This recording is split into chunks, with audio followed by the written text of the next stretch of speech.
Well, I was surprised that the rebellion was 103. Were you? Gobsmacked, Nigel. Flabbergasted.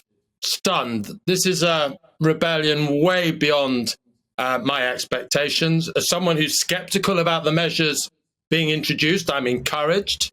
I think it's a sign, if we needed another sign, of how Boris Johnson's authority inside the Conservative Party is waning dramatically.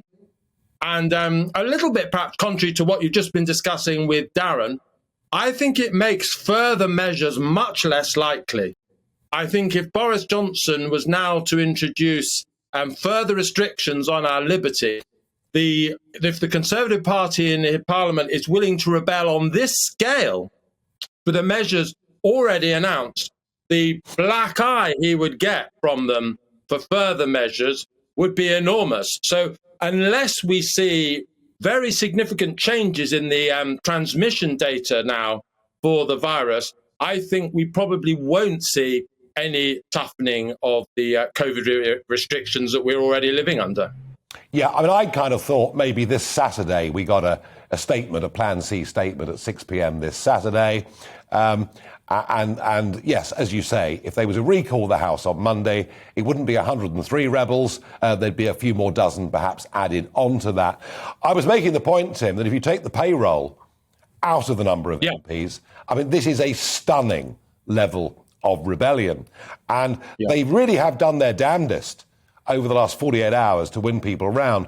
I mean, in the end, was it the power of the argument that actually a vaccine passport gives you a full sense of security, doesn't necessitate any recent testing of any kind at all, and could make you a super spreader, whereas actually the unvaccinated, who wants to go to a Premier League football match, who has to do a lateral flow test that day, has to show they've got a negative. So was it the logic and the power of that argument that led to 103, or was this actually the first little referendum on Boris Johnson's leadership?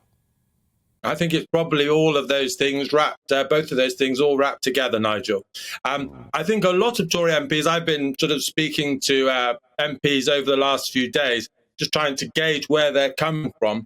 And they really just regard the compulsion element that the government seems to be embarking upon as counterproductive.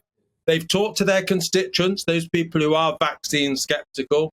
And I think they think if the government starts to mandate vaccines in any way, it actually increases the scepticism. Yeah. The people that don't want vaccines. Tim, stay with me. Stay with me. Yep. We're going back to the Commons to get the fourth result.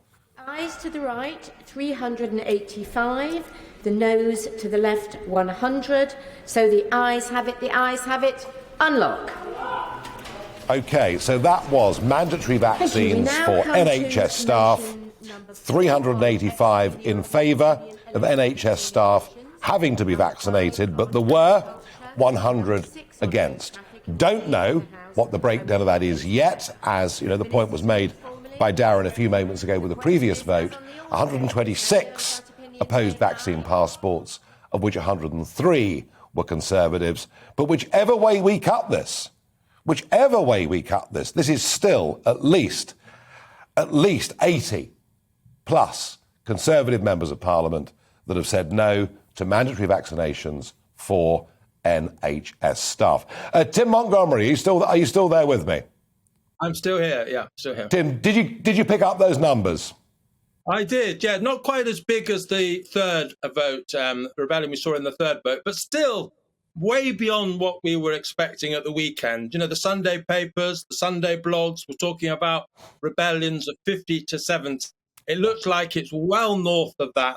And that's after Boris Johnson did, you've already hinted at it, and Boris Johnson did roll out all of his measures. He went and spoke to the parliamentary party. The whips have been working the phones. The Tory MPs have been told, don't destabilise the party in a week when we have an important by-election. Don't make me rely on Labour votes. And yet, still, across every cohort of Conservative MP, Tory MPs have rebelled. And, I'm a Conservative activist. I'm a Conservative supporter. Frankly, the Conservative Party has embarrassed me over the last couple of weeks with all this nonsense about parties, etc. But actually, I'm proud of the parliamentary party tonight. I'm proud that so many Conservative MPs have been willing to stand up for our basic liberties. I'm willing to consider strict measures if the pandemic really was as threatening as it was a year ago. I see no evidence of that yet. And so I'm really proud that Conservative MPs have stood up for liberty and stood up against the prospect of another lockdown with all the huge consequences that would mean for mental health, for failure to treat cancer promptly, heart disease, etc. So I take enormous comfort from these votes tonight. I really do. Tim, do you know what? I agree with that 100%. I think it is absolutely a good thing that they've stood up for liberty. And that's irrelevant whether you're Conservative or whether you're left of centre. This is about the relationship between the individual and the state. And I think on health grounds, actually, vaccine passports are almost certainly counterproductive anyway. Now, by-elections, of course, midterm by-elections can be volatile things, can produce all sorts of results. But given the couple of weeks that Boris Johnson's had, I wonder just how important is North Shropshire now? Very important, I think. I've heard really, I don't know what you've heard, Nigel, I've heard really contradictory things from people. I've spoken to our friends in the Liberal Democrats, I've spoken to Conservatives, and no one really knows what's going to happen. I think a lot of it depends upon the turnout that we receive on Thursday. But what the Conservative Central Office High Command are worried about is, North Shropshire. North Shropshire is a very Brexity seat. These are the kind of people who vote Conservative reliably. They're not the kind of people who would normally entertain voting for the Liberal Democrats or Labour.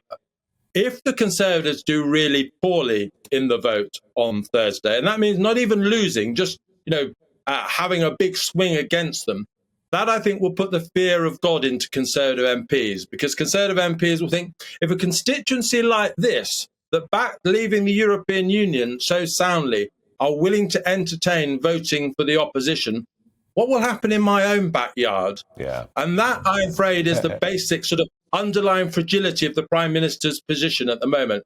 His biggest asset with the party has been that he's been looked like a winner. If he stopped looking like a winner, he's not really regarded as the most competent Prime Minister. He's not regarded as the most sort of ideologically sound. He's regarded as someone who delivers votes to them. If they stop believing that, he's got the firebreak of Christmas, but if they stop believing that, he really is in serious trouble.